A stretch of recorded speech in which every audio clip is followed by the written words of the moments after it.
এক গ্রামে এক গরিব কৃষক আর তার স্ত্রী বাস করত। তাদের জীবনে ছিল খুব কষ্ট। একদিন কৃষক বাজার থেকে একটি হাঁস কিনে আনলো। সে ভেবেছিল হাঁসটি ডিম দিলে তার বিক্রি করে কিছু টাকা রোজগার করতে পারবে। পরদিন সকালে কৃষকের স্ত্রী হাঁসের খোপে গিয়ে দেখে হাঁসটি একটি চকচকে সোনার ডিম পেড়েছে। প্রথমে সে তো বিশ্বাসই করতে পারেনি। কৃষক অবাক হয়ে গেল। তারা ডিমটি বাজারে নিয়ে বিক্রি করল এবং অনেক টাকা পেল। এরপর প্রতিদিন হাঁসটি একটি করে সোনার ডিম দিতে লাগলো।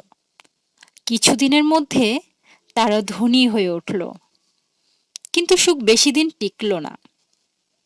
ধীরে ধীরে তাদের মনে লোভ জন্ম নিল।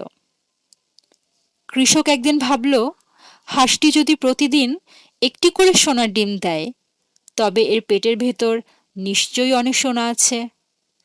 যদি একেবারে সব সোনা পেয়ে যাই তাহলে আর অপেক্ষা করতে হবে না। লোভে পড়ে হাঁসটিকে মেরে ফেলল। কিন্তু পেট কেটে দেখল ভেতরে কোনো সোনা নেই, একেবারেই সাধারণ হাঁসের মতো। তখন সে বুঝতে পারল তার লোভের কারণে সে নিজের পায়ে নিজে কুড়াল মেরেছে, সব সম্পদ হারিয়েছে।